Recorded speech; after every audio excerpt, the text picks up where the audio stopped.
बिहार में महागठबंधन को लेकर इस वक्त प्रेस कॉन्फ्रेंस हो रही है, चलिए सीधा वहीं लिए चलते हैं। कर लेंगे और विचारधारा से मिलके हमने ये जो बिहार और राष्ट्र के हित में आगे काम करना है। मैं आप सबसे भी विनती करूंगा कि पहले जो हमारे साथी नेतागण हैं वो अपनी बात रखेंगे, उसके बाद सब अपनी बात रख लें, उसके बाद आपके कोई सवाल होंगे तो उनका स्वागत रहेगा। मेरी आप सबसे गुजारिश है कि आज मेरा रोल बिहार के इंचार्ज के नाते है, राष्ट्रीय प्रवक्ता के नाते नहीं है। तो आपके सवाल को सीमित करना, इसी बात को लेके ये मेरी आपसे गुजारिश है। मैं आरजेडी के नेता शरद जी से शुरू करूँगा। सबसे पहले मैं हमारे सीनियर, हमारे बिहार का नाज सबको है ऐसे हमारे नेता शरद यादव जी से विनती करूंगा कि आपसे वो बात करेंगे।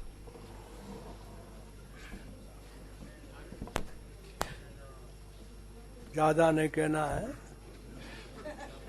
ये उपेंद्र जी का आज यहाँ महागठबंधन में आज शामिल होना है और बहुत दिन से आपको इंतजार था, तो आज फाइनल फैसला और आज महागठबंधन में आ रहे हैं। हमको सबको जिस दौर में देश गुजर रहा है तो पूरे देश भर में एकता का अभियान चला हुआ है और उसी क्रम में यहाँ भी ये काम हुआ है।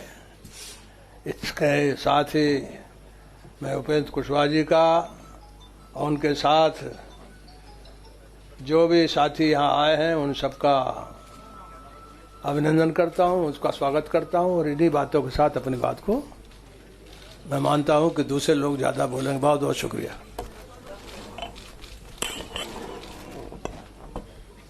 हमारे अभिभावक और बिहार के जन नेता लालू प्रसाद जी का भी आशीर्वाद रहा है इन सब बातों में। वो लड़ाकू हैं, सिद्धांत पे लड़ते रहें।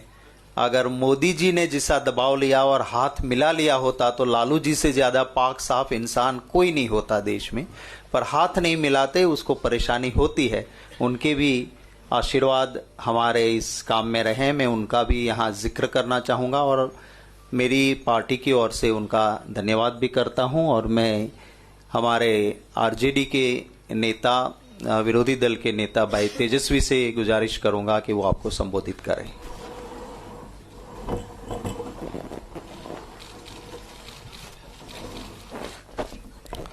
सबसे पहले आप सब लोगों को नमस्कार।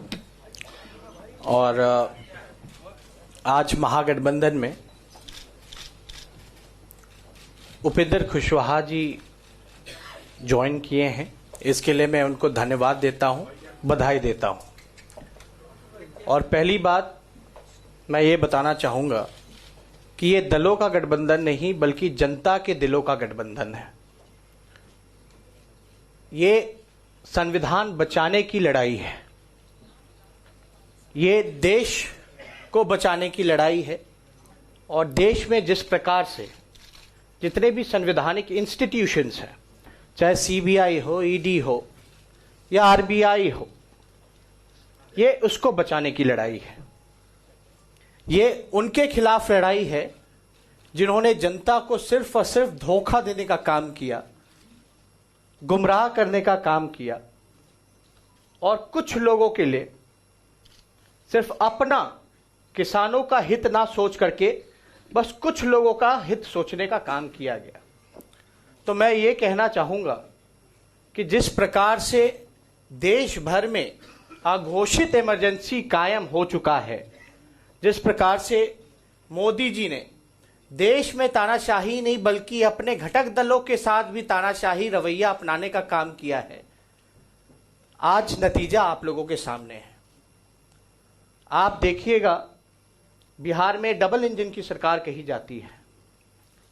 हमारे चाचा नीतीश कुमार जी ने जिस तरीके से जनादेश का अपमान करने का काम किया, मैं कहता हूं मैंडेट का रेप करने का काम किया। आज बिहार में डबल इंजन की सरकार नहीं, बल्कि एक इंजन अपराध में है और दूसरा इंजन जो है भ्रष्टाचार में है।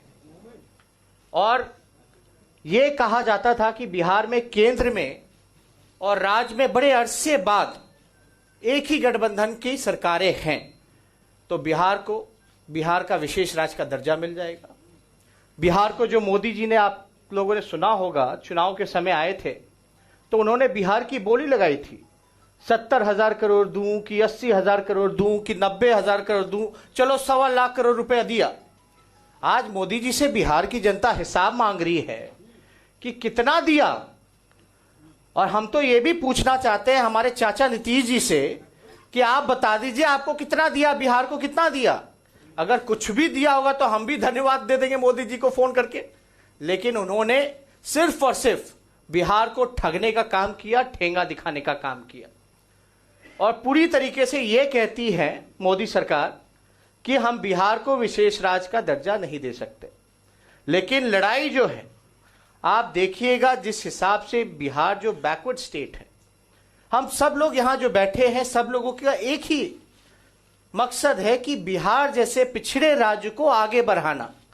और जब तक बिहार जैसे राज्य आगे नहीं बढ़ेंगे, तरक्की नहीं करेंगे, हमारा देश तरक्की नहीं कर सकता। इसलिए हम लोग ऐसा विकल्प बिहार की जनता को दें जो सच में कम ही वादे करे लेकिन उसको पूरा करने का काम करे, एक पॉजिटिव सकारात्मक सरकार देने का काम करें। उसके लिए हम लोग सब लोग जो हैं एकजुट हुए हैं। लेकिन देश में सबसे बड़ा जो खतरा जो है, अगर संविधान नहीं रहेगा तो कुछ भी नहीं बचेगा।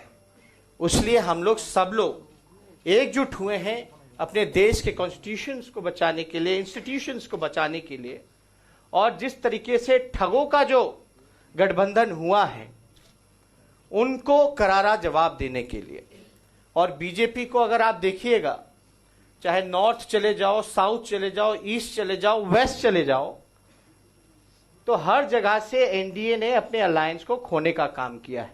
चाहे कश्मीर देखिए, या महाराष्ट्र में जिस प्रकार से नाराजगी है, बिहार में जिस प्रकार से नाराजगी सामने आ रही है, और यूपी में जिस प्रकार से नाराजगी आई है, या चंद्रबाबू नायडू जो आंध्र प्रदेश से जो एनडीए से अलग हुए, तो और सेंट्रल में तो सोचिए जनता ने जवाब दे दिया मध्य प्रदेश में। तो उस प्रकार से जनता ने मूड बना लिया है कि इस बार जिन्होंने उनको ठगने का काम किया है उसको करारा जवाब देने का काम करेंगे।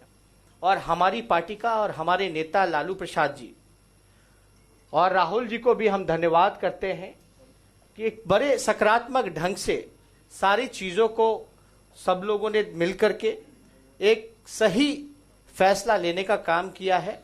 और एक आगे उसी दिशा में हम लोग जो महागठबंधन का जो कॉन्सेप्ट, जो बिहार में सबसे पहली बार जो फॉर्मूला जो हम लोगों ने शुरू किया था, आज मुझे खुशी है जो बात लालू जी ने कहने का काम किया कि सभी दलों को, विपक्षी और लाइट माइंडेड पार्टियों को एक प्लेटफॉर्म पे आना चाहिए, महागठबंधन बनाना चाहिए, राज्य स्तर पे ही नहीं बल्कि नेशनल लेवल पे। तो मुझे लगता है कि पूरे नेशनल लेवल पे अब महागठबंधन बनाने की चर्चा हो रही है और उस पर काम शुरू हो गया है।